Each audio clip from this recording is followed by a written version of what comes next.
आप सभी का एचएससी कैंपस में स्वागत है। तो चलिए स्टार्ट करते हैं जैक बोर्ड क्लास 12 का इकोनॉमिक्स का न्यू मॉडल सेट का सॉल्यूशन।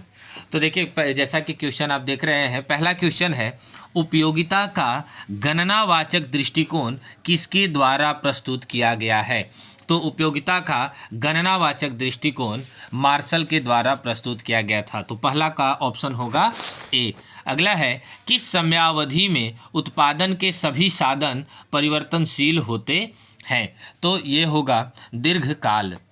अगला है क्वेश्चन नंबर 3, उदासीनता वक्र होता है। उदासीनता वक्र होता है। तो जब आप इसका ग्राफ खींचे होंगे तो आपको याद होगा कि यह इस प्रकार का ग्राफ आता था ना। तो यह क्या होगा, तो यह देखेंगे, इसको आप बोलते हैं मूल बिंदु। आपको मालूम है यह वाला जो भाग होता है यह क्या होता है, मूल बिंदु। तो यह मूल बिंदु की ओर उठा हुआ होता है। आप देख रहे हैं ना, मूल बिंदु की ओर उठा होता है। तो उठा हुआ को उन्तोदर भी कहा जाता है। तो क्वेश्चन नंबर 3 का ऑप्शन होगा ए। चलिए आगे बढ़ते हैं नेक्स्ट क्वेश्चन नंबर 4 पर। क्वेश्चन नंबर 4 कहता है ऐसी वस्तुएं जिनका एक दूसरे के बदले प्रयोग किया जाता है उसे क्या कहते हैं। तो जिन्हें एक दूसरे के बदले में प्रयोग किया जाता है, जैसे आप जानते हैं कि चीनी अगर महंगी हो जाती है तो उसके जगह पर हम गुड़ का प्रयोग करने लगते हैं। तो या गुड़ महंगी हो जाती है तो उसके जगह पर हम चीनी का उपयोग करने लगते हैं। तो उसे हम कहते हैं स्थानापन्न वस्तुएं। यानी कि क्वेश्चन नंबर 4 का ऑप्शन होगा सी। चलिए नेक्स्ट क्वेश्चन पर आगे बढ़ते हैं। Question number 5। क्वेश्चन नंबर 5 कहता है निम्न में से कौन उत्पत्ति का साधन है। तो भूमि भी इसका साधन होता है, श्रम भी होता है, पूंजी भी होता है। तो इसका ऑप्शन होगा ऑप्शन डी, उपयुक्त सभी। चलिए नेक्स्ट आगे बढ़ते हैं क्वेश्चन नंबर 6 पर। क्वेश्चन नंबर 6 कहता है एमआर को प्रदर्शित किया जा सकता है। एमआर यानी कि मार्जिनल रेवेन्यू। मार्जिनल रेवेन्यू जिसे आप हिंदी में कहते हैं सीमांत आगम ना। तो इसके लिए फार्मूला होता है डेल्टा TR बटा Q, टोटल रेवेन्यू बटा क्वांटिटी। यानी कि इसका ऑप्शन होगा ऑप्शन बी। तो क्वेश्चन नंबर 6 का ऑप्शन होगा बी। चलिए आगे बढ़ते हैं क्वेश्चन नंबर 7 की ओर। क्वेश्चन नंबर 7 कहता है निम्न में कौन एकाधिकार की विशेषता नहीं है। ध्यान दीजिए, यहाँ पर नहीं शब्द बोल रहा है, यानी कि एकाधिकार की विशेषता निम्न में से कौन सी नहीं है। तो एकाधिकार कहाँ किसे कहते हैं, जहाँ एक विक्रेता होता है और अनेक क्रेता होते हैं। लेकिन यहाँ पूछा है नहीं, तो इसका ऑप्शन होगा ए। यानी क्वेश्चन नंबर 7 का ऑप्शन होगा ए, जहाँ एक क्रेता होगा और अनेक विक्रेता होंगे। अगला है क्वेश्चन नंबर 8, मांग वक्र की ढाल होती है। मांग वक्र की ढाल होती है। तो मांग वक्र की ढाल ऊपर से नीचे की ओर ऋणात्मक होती है। यानी कि क्वेश्चन नंबर 8 का ऑप्शन होगा बी। नेक्स्ट है क्वेश्चन नंबर 9। क्वेश्चन नंबर 9 कहता है एक अर्थव्यवस्था की केंद्रीय समस्या है। एक अर्थव्यवस्था की केंद्रीय समस्या है। तो एक अर्थव्यवस्था की जो केंद्रीय समस्या है वो साधनों का आवंटन है, आर्थिक विकास है, साधनों की कुशलतम उपयोग है। यानी कि तीनों सही हैं। तो इसका ऑप्शन होगा डी। क्वेश्चन नंबर 10 कहता है निम्न में से विशिष्ट व्यष्टि अर्थशास्त्र की शाखाएं कौन सी है।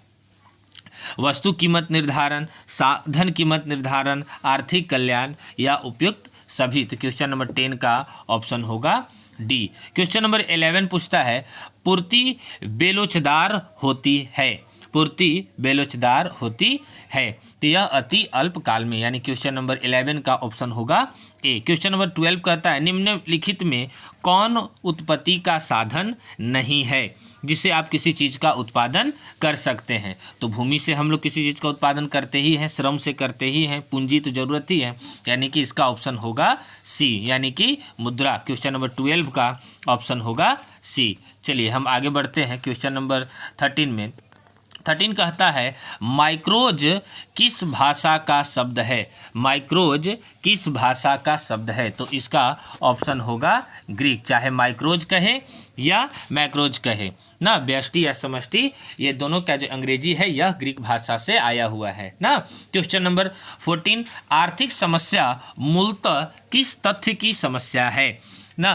तो यहाँ है चुनाव की समस्या, उपभोक्ता चयन की, फर्म चयन की। तो आर्थिक समस्या तब उत्पन्न होती है जब उत्पन्न हो जाती है तो यहाँ चुनाव की समस्या होती है, यानी क्वेश्चन नंबर 14 का ऑप्शन होगा ए। क्वेश्चन नंबर 15 कहता है उपयोगिता की निम्न में से कौन सी विशेषताएं हैं। तो उपयोगिता एक मनोवैज्ञानिक धारणा भी है, व्यक्ति परक भी होती है, विचार सापेक्षिक भी होता है। तो क्वेश्चन नंबर 15 का ऑप्शन होगा डी, उपयुक्त सभी। अगला है क्वेश्चन नंबर 16, उपयोगिता को मापा जा सकता है वस्तु के द्वारा, वस्तु के विनिमय के द्वारा, वस्तु के वजन द्वारा, या इनमें से कोई नहीं। तो उपयोगिता को मुद्रा के द्वारा हम मापते हैं ना। जैसे समय समय पर वस्तुओं का अलग अलग उपयोगिता होती है। जैसे अगर हम बात करें, अगर एक कलम का मूल्य अभी 5 रुपया है, एक मान लो एक कलम है, उसकी दाम कितनी है, 5 रुपया है, लेकिन यह अभी है। लेकिन अगर आप परीक्षा हॉल में बैठे हुए हैं और अगर एकाएक आपका कलम खराब हो जाता है और अगल बगल कोई साथी नहीं है, तो उस समय अगर एक कलम की दाम 50 रुपये भी मांगी जाएगी तो आप देने के लिए तैयार हो जाते हैं ना। तो इस समय इसकी उपयोगिता मुद्रा के द्वारा निर्धारित की गई ना। चलिए आगे बढ़ते हैं क्वेश्चन नंबर 17 पर। क्वेश्चन नंबर 17 कहता है निम्न में से कौन गोसेन का दूसरा नियम कहलाता है ना। तो गोसेन का दूसरा नियम होता है सम सीमांत उपयोगिता नियम। ध्यान देंगे, सम सीमांत उपयोगिता नियम ना। और याद रखना कि यह जो उपयोगिता ह्रास नियम है, यह गोसेन का, जो आप देख रहे हैं ये वाला क्वेश्चन नंबर बी का, ऑप्शन बी का, गोसेन का दूसरा नियम में उपयोगिता ह्रास नियम जो लिखा हुआ है, तो उपयोगिता ह्रास नियम गोसेन का प्रथम नियम है ना, फर्स्ट रूल ऑफ गोसेन, ये याद रखेंगे। अगला आगे बढ़ते हैं। जब अगला कह रहा है कि जब एक्स वस्तु की कीमत में परिवर्तन वाई वस्तु की मांग को प्रभावित करता है तब यह मांग कहलाती है।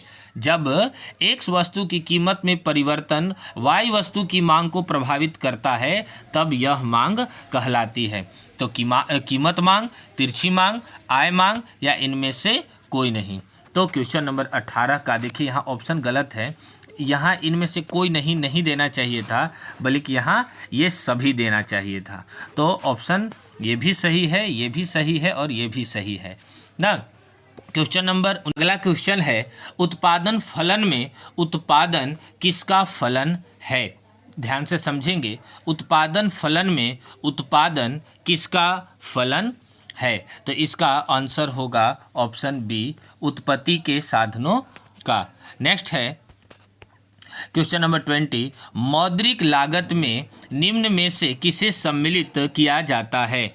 मौद्रिक लागत में निम्न में से किसे सम्मिलित किया जाता है। तो सामान्य लाभ को भी, व्यक्त लागतें को भी, अव्यक्त लागतें को भी। तो इसका ऑप्शन होगा ऑप्शन डी, उपयुक्त सभी। अगला है क्वेश्चन नंबर 21, समष्टि अर्थशास्त्र के अंतर्गत निम्न में से किसका अध्ययन किया जाता है। समष्टि अर्थशास्त्र में हम आय एवं रोजगार सिद्धांत का भी अध्ययन करते हैं, सामान्य कीमत स्तर एवं मुद्रास्फीति का भी अध्ययन करते हैं, व्यापार चक्र का सिद्धांत भी अध्ययन करते हैं और उपयुक्त सभी। तो यानी कि ऑप्शन डी होगा इसका सही आंसर ना। चलिए अगले वाले क्वेश्चन नंबर 22 पर आते हैं।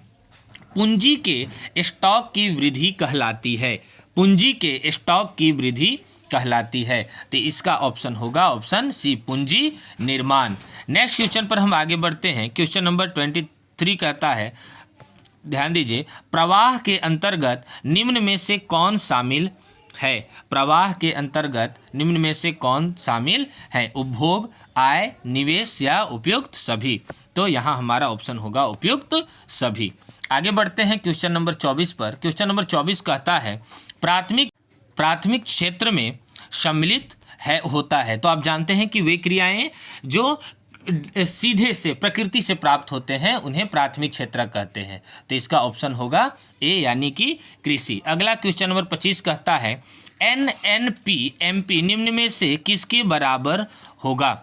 NNP-MP निम्न में से किसके बराबर होगा। NNP यानी कि नेट नेशनल प्राइस ना, MP यानी कि मार्केट प्राइस पर ना। तो अब पूछता है किसके बराबर होता है ना। तो इसका ऑप्शन ए होगा GNP-MP माइनस घिसावट। GNP यानी कि ग्रॉस नेशनल प्रोडक्ट और MP मतलब मार्केट प्राइस ना।